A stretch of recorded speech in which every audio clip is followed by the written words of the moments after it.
Bienvenidos, esto es Miedo en el Cuerpo y hoy les presentamos La Máscara de la Muerte Roja, de Edgar Allan Poe. La muerte roja había devastado el país durante largo tiempo. Jamás una peste había sido tan fatal y tan espantosa. La sangre era su encarnación y su sello, el rojo y el horror de la sangre. Comenzaba con agudos dolores, un vértigo repentino, y luego los poros sangraban y sobrevenía la muerte. Las manchas escarlata en el cuerpo y la cara de la víctima eran el bando de la peste, que la aislaba de toda ayuda y de toda simpatía. Y la invasión, progreso y fin de la enfermedad se cumplían en media hora. Pero el príncipe próspero era feliz, intrépido y sagaz. Cuando sus dominios quedaron semidespoblados, llamó a su lado a 1000 robustos y desaprensivos amigos de entre los caballeros y damas de su corte, y se retiró con ellos al seguro encierro de una de sus abadías fortificadas. Era esta de amplia y magnífica construcción. Había sido creada por el excéntrico, aunque majestuoso gusto del príncipe. Una sólida y altísima muralla la circundaba. Las puertas de la muralla eran de hierro. Una vez adentro, los cortesanos trajeron fraguas y pesados martillos y soldaron los cerrojos. Habían resuelto no dejar ninguna vía de ingreso o de salida a los súbitos impulsos de la desesperación o del frenesí. La abadía estaba ampliamente aprovisionada. Con precauciones semejantes, los cortesanos podían desafiar el contagio. Que el mundo exterior se las arreglara por su cuenta. Entretanto, era una locura afligirse o meditar. El príncipe había reunido todo lo necesario para los placeres. Había bufones, improvisadores, bailarines y músicos. Había hermosura y vino. Todo eso y la seguridad estaban del lado de adentro. Afuera estaba la muerte roja. Al cumplirse el 5º o 6º mes de su reclusión, y cuando la peste hacía los más terribles estragos, el príncipe próspero ofreció a sus 1000 amigos un baile de máscaras de la más insólita magnificencia. Aquella mascarada era un cuadro voluptuoso, pero permítanme que antes les describa los salones donde se celebraba. Eran 7, una serie imperial de instancias. En la mayoría de los palacios, la sucesión de salones forma una larga galería en línea recta, pues las dobles puertas se abren hasta adosarse a las paredes, permitiendo que la vista alcance la totalidad de la galería. Pero aquí se trataba de algo muy distinto, como cabía esperar del amor del príncipe por lo extraño. Las estancias se hallaban dispuestas con tal irregularidad que la visión no podía abarcar más de una a la vez.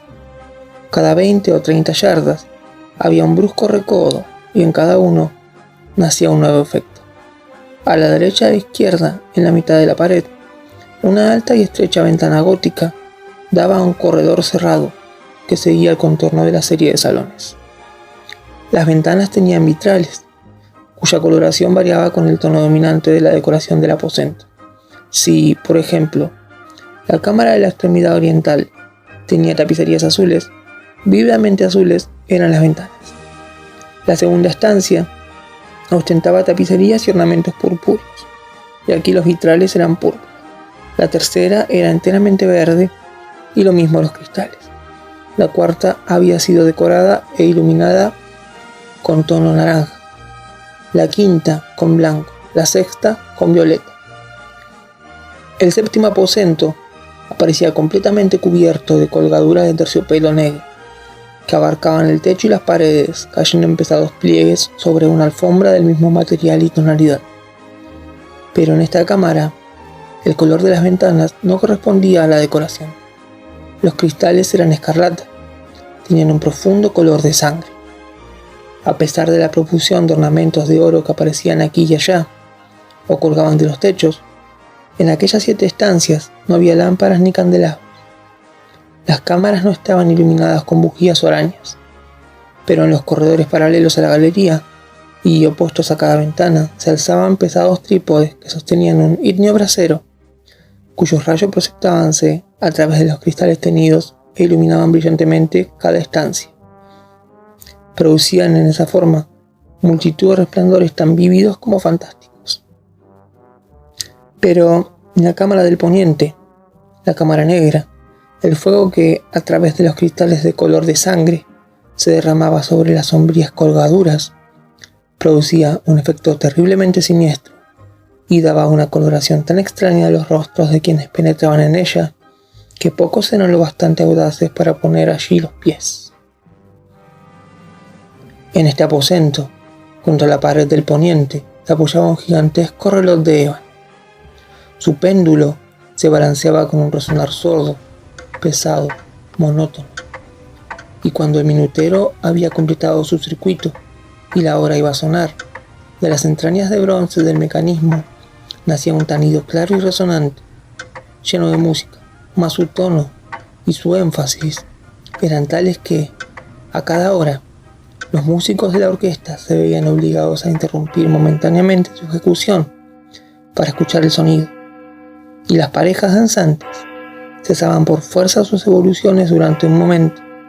En aquella alegre sociedad reinaba el desconcierto, y mientras aún resonaban los tanidos del reloj, era posible observar que los más atolondrados palidecían, y los de más edad y reflexión se pasaban la mano por la frente, como si se entregaran a una confusa meditación o a un ensueño.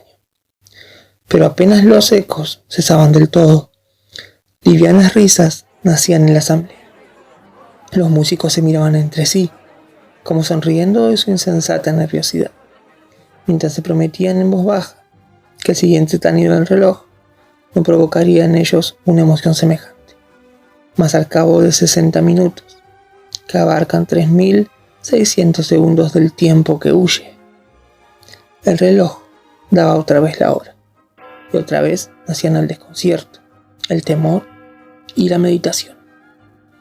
Pese a ello, la fiesta era alegre y magnífica. El príncipe tenía gustos singulares. Sus ojos se mostraban especialmente sensibles a los colores y sus efectos. Desdeñaba los caprichos de la mera moda. Sus planes eran audaces y ardientes. Sus concepciones brillaban con bárbaro esplendor. Algunos podrían haber creído que estaba loco. Sus cortesanos sentían que no era así. Era necesario oírlo, verlo y tocarlo para tener la seguridad de que no lo estaba. El príncipe se había ocupado personalmente de gran parte de la decoración de las 7 salas destinadas a la gran fiesta, y su gusto había guiado la elección de los disfraces. Grotescos eran estos, a no dudarlo. Reinaba en ellos el brillo, el esplendor, lo picante y lo fantasmagórico. Mucho de eso que más tarde habría de encontrarse en Hernani. Veíanse figuras de arabesco, con siluetas y atuendos incongruentes. Veíanse fantasías delirantes, como las que aman los maníacos. Abundaba allí lo hermoso, lo extraño, lo licencioso. No faltaba lo terrible y repelente. En verdad, en aquellas 7 cámaras se movía de un lado a otro una multitud de sueños, y aquellos sueños se contorsionaban en todas partes, cambiando de color al pasar por los aposentos, y haciendo que la extraña música de la orquesta pareciera el eco de sus pasos. Mas otra vez tañe el reloj que se alza en el aposento de terciopelo. Por un momento todo queda inmóvil, todo es silencio, salvo la voz del reloj. Los sueños están helados, rígidos en sus posturas, pero los ecos del tañido se pierden. Apenas han durado un instante, y una risa ligera, a media sofocada, flota tras ellos en su fuga. Otra vez crece la música. Viven los sueños, contorsionándose de aquí para allá con más alegría que nunca, coloreándose al pasar ante las ventanas, por las cuales irrumpen los rayos de los trípodes. Mas en la cámara que da al oeste, ninguna máscara se aventura, pues la noche avanza y una luz más roja se filtra por los cristales de color de sangre. Aterradora es la tiniebla de las colgaduras negras, y para aquel cuyo pie se pose en la sombría alfombra, brota del reloj de ébano un ahogado resonar, mucho más solemne que los que alcanzan a oír las máscaras entregadas a la lejana alegría de las otras estancias. Congregábase densa multitud en estas últimas. donde afiebradamente latía el corazón de la vida. Continuaba la fiesta de un torbellino hasta el momento en que comenzaron a oírse los tañidos del reloj, anunciando la medianoche. Cayó entonces la música, como ya he dicho, y las evoluciones de los que bailaban se interrumpieron. Como antes, se produjo en todo una sesión angustiosa. Mas esta vez el reloj debía tener 12 campanadas, y quizá por eso ocurrió que los pensamientos invadieron en mayor número las meditaciones de aquellos que reflexionaban entre la multitud entregada a la fiesta. Y quizá también por eso ocurrió que, antes de que los últimos ecos del carillón se hubieran hundido en el silencio, muchos de los concurrentes tuvieron tiempo para advertir la presencia de una figura enmascarada que hasta entonces no había llamado la atención de nadie. Y habiendo corrido en un susurro la noticia de aquella nueva presencia, alzóse al final un rumor que expresaba desaprobación, sorpresa y finalmente espanto, horror y repugnancia. En una asamblea de fantasmas, como la que acabo de describir, es de imaginar que una aparición ordinaria no hubiese provocado semejante conmoción. El desenfreno de aquella mascarada no tenía límites, pero la figura en cuestión lo ultrapasaba, e iba incluso más allá de lo que el liberal criterio del príncipe toleraba. En el corazón de los más temerarios hay cuerdas que no pueden tocarse sin emoción.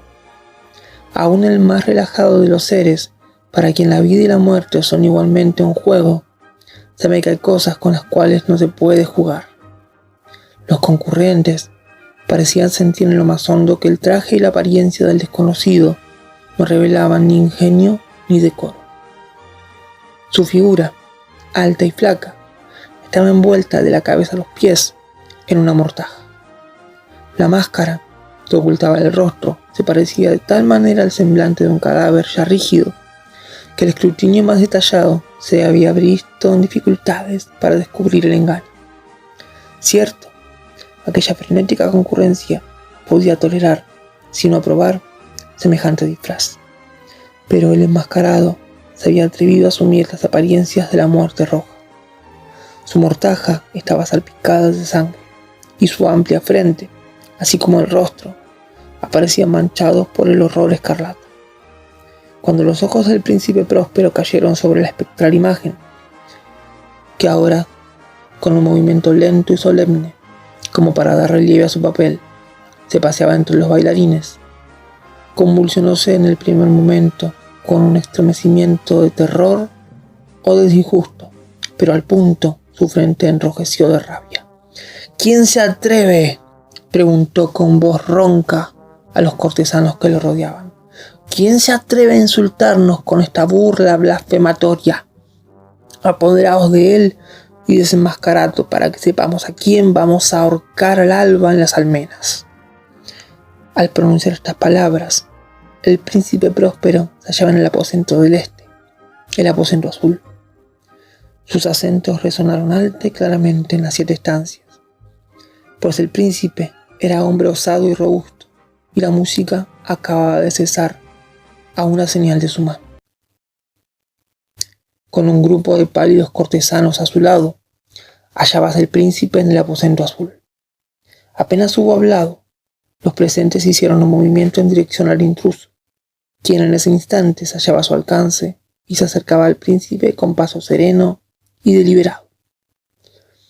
Mas la indecible aprensión que la insana apariencia del enmascarado había producido en los cortesanos impidió que nadie alzara la mano para detenerlo. Y así, sin impedimentos, pasó a una yarda del príncipe, y mientras la vasta concurrencia retrocedía en un solo impulso hasta pegarse a las paredes, siguió andando ininterrumpidamente, pero con el mismo solemne y mesurado paso que desde el principio lo había distinguido. Y de la cámara azul pasó a la púrpura, de la púrpura a la verde, de la verde a la anaranjada, desde esta a la blanca, y de allí a la violeta antes de que nadie se hubiera decidido a detenerlo. Mas entonces El príncipe Próspero enloqueció por la rabia y la vergüenza de su momentánea cobardía. Se lanzó a la carrera a través de los 6 aposentos sin que nadie lo siguiera por el mortal terror que a todos había paralizado. Puñal en mano, acercóse impetuosamente hasta llegar a 3 o 4 pasos de la figura que seguía alejándose, cuando ésta, al alcanzar el extremo del aposento de terciopelo, se volvió de golpe y enfrentó a su perseguidor. Oyóse un agudo grito, mientras el puñal caía resplandeciente sobre la negra alfombra y el príncipe Próspero se desplomaba muerto. Reuniendo el terrible coraje de la desesperación, numerosas máscaras se lanzaron al aposento negro, pero al apoderarse del desconocido, cuya alta figura permanecía erecta e inmóvil a la sombra del reloj de ébano, retrocedieron con inexplicable horror al descubrir que el sudario y la máscara cadavérica que con tanta rudeza habían aferrado no contenían ninguna forma tangible. Y entonces reconocieron la presencia de la muerte roja.